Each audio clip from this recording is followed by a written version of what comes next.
Hello, we have poet Ron Corley. How are you doing tonight, Ron? I'm doing great, Jill. Thank you so much for having me. How are you? I'm doing great. Yep, just put the baby to bed, so all set.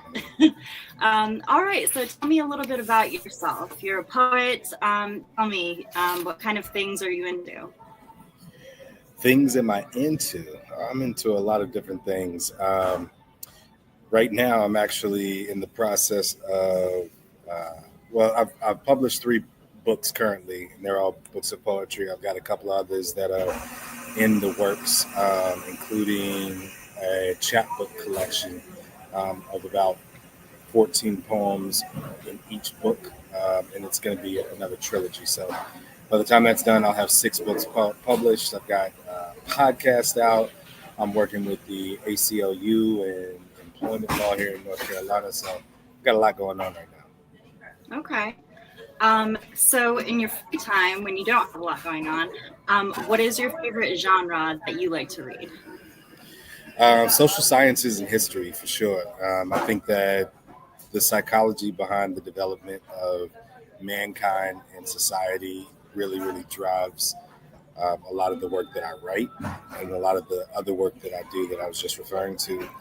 And so history obviously is tied into that. But social science, like Frantz Fanon, Black Skin, White Mask, he's one of my favorites. And then from a history perspective, Howard Zinn, A People's History of the United States. It was a book that was referenced in a Matt Damon movie years ago. I can't remember the name of it, but it really stuck with me. And it talks about oppression from a number of different angles: women's suffrage, Native Americans, Black rights, workers' rights, and it's a really good book, worth the read. Yeah, that's amazing. That sounds inspiring. Speaking of that, who is an author or someone in your life that might have inspired you to write your poems? Well, I got into poetry in the sixth or seventh grade. I can't remember which, but I know it was in middle school. I want to say it was the sixth grade. It's when I started learning about the Harlem Renaissance, and I learned about authors like Langston Hughes and Countee Cullen. Um, they Okay. they had a couple of different poems that really stuck with me and have stuck with me throughout my career. That gave me a little bit of freedom to understand that, within this context, I can express myself about certain topics that may have been taboo in the house or in the church or at school. And that was really exciting to know that there was a safe space. Yeah, that's awesome. So when you're writing, do you come up with your draft number one, or do you come up with your cover for your book first? Definitely the draft. Definitely the draft. The cover lives in my mind as a muse, but not as like a finished product. And what I mean by that is, um, I'll have these ideas. Like I've written a couple of poems about the Atlantic Ocean. The Ivory Coast is the name of one poem that comes to mind, and Atlantic Voodoo is another one. And those poems deal with the ocean as a metaphor for a graveyard, for obviously the transatlantic slave trade and what happened um, in the process of coming from one shore to another shore. And they also, or the Atlantic has also served a purpose in another poem of mine um, that I wrote about my daughters, because our favorite vacation place, my favorite vacation place is the water. And so I love to go to the beach with them as much as possible. So Okay. those like big ideas are the they're not concrete. And so the writing then brings to life what the art would look like about the specific poem, if that makes sense. So maybe they work in tandem. I don't know. You tell me. Okay. When you are writing your poems, what do you find are the biggest interferences with that? Time, money, people? Uh, well, with the other things that I do, like podcasting and the legal stuff, it's money for sure. But when it comes to poetry, it's time, because I've gotten into a space now where I don't write from a place of fiction, or I try not to. I try to base all of the work off of real life experiences that I've had, and try to be as real and as vivid about those experiences as I possibly can. And I found like my best work comes from being able to retell those stories in a very vivid way. Sometimes when I write from a fictional perspective, or when I used to write from a fictional perspective, I felt like the images that I was trying to conjure may have been a bit cartoonish and Okay. not as real. So I definitely need time in order to go through certain experiences in order to be able to provide that vividness that I'm looking for. Understandable. That's amazing. So what is the best time of day for you to be productive? What time of day do you like to write? That is undetermined. It's more about the obsession with the premise, because I can sit with an idea for days and days and days, and maybe in the middle of the night I'll get clarity within that premise and feel like I need to just put it on paper. And then sometimes the opposite happens. It's the middle of the day, and I'll just take a voice note and try to capture whatever that idea is in a way that allows me to go back and write about it later on if I'm at work, during my day job. But yeah, there's no specific time. I'm not structured in that way, unfortunately. Or I don't know if Right. that's a good or Just bad whenever thing. you're feeling inspired to write. Okay. Exactly. So when you are driving, listening to something on headphones, what are you mostly listening to? Is it music, podcasts? Podcasts. Podcasts. Yeah, Okay. Are they podcasts for relatable sure. ones to the one yours is the Away Games, right? The podcast?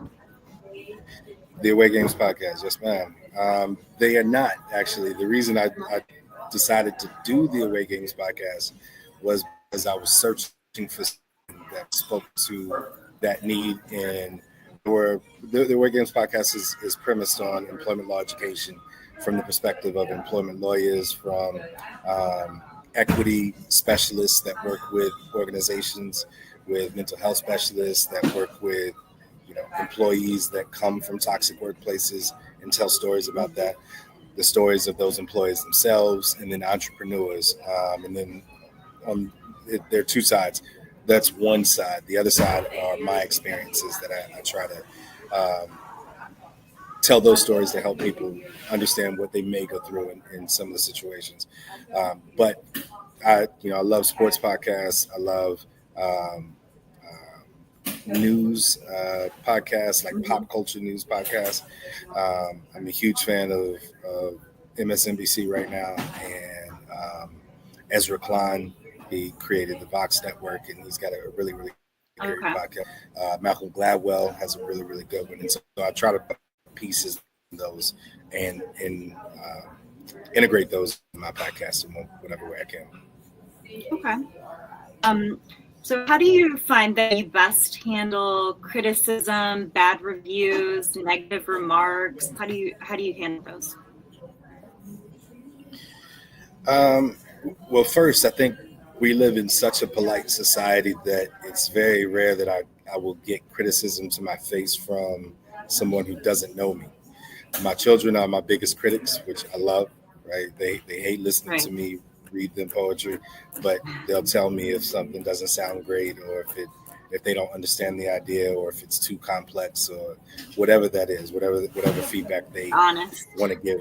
Yeah, it's very honest, and I appreciate that. From other people, if I do get it online or something like that, then I try to measure it. If it comes from a respectable source, then I take it in and accept it, and try to remember that during my next attempts at maybe another draft of that same poem or another poem. If the source is less reputable, then I just take it for what it is. It's not everybody's gonna like it, and it's not meant for everybody to like, which is that's perfectly fine. Yeah, it's your own thing. Yeah. So speaking of pleasing everyone, when you're driving on the road, what kind of driver are you? How do you handle road rage? Are you more of a passive aggressive driver or a match your energy type of driver, or just simply ignore or move on with your day? This is a sore subject. I would say out of those categories, probably road rager. I don't yell and scream though, like I don't roll down my window or curse at people or gesture to people or anything like that. But I do consider the way that people drive and the consideration people put into driving as a huge indicator of what type of person that those people actually are. Driving is one of the few things that we do as humans, um, social humans, social beings, that requires almost 100% trust. The only ways to communicate No, are yeah, by, like following the rules of the road and, yeah. using your turn signal and understanding Four-way who has stop. the You got right to of way. trust that everyone's going to know what to do, and you're like, please, Exactly. just know what to do. Exactly. And so, like, when people don't use their turn signal, I think that's probably my biggest pet peeve because in that Yeah, we live in it's a North very Carolina. easy thing to do. Yeah, Yeah, just let me know you're getting over. Let me know that you want to get over, and that way I won't get over at the same time. Very, very simple. But it's yeah. difficult for people. It's easy for people to think that it's not as important because they're in their own world, and we all are in our own worlds. Right? Well, Ron, I know you're a busy guy. Thank you for taking the time to meet with me and answer a few questions for Seven Story Publishing. So I wish you well on your next stuff that's coming out. Sounds like another trilogy. Hopefully it'll come out soon. I'll definitely let you know, Jill. Thank you so much for asking me to be a part of this. Yeah. Your work is obviously taking off, and you've got now this And I'm partnership trying. with I've with had Seven some writer's Stories. block lately, so I'm Well, trying. that's okay. That's okay. I mean, Yep, it'll from come. my It'll come. perspective, exactly. It's not something that you push, and then when it happens, it becomes this effortless thing that's probably the best stuff that you've ever written, and you didn't even know that it was coming. I hope so. I hope I've just had a little bit of a toe dip into there and see what comes. But I hope you enjoy the rest of your evening. Thank you again. I'll talk to you soon. Okay. Thank you. Do the same. Have a great day. All right. Bye.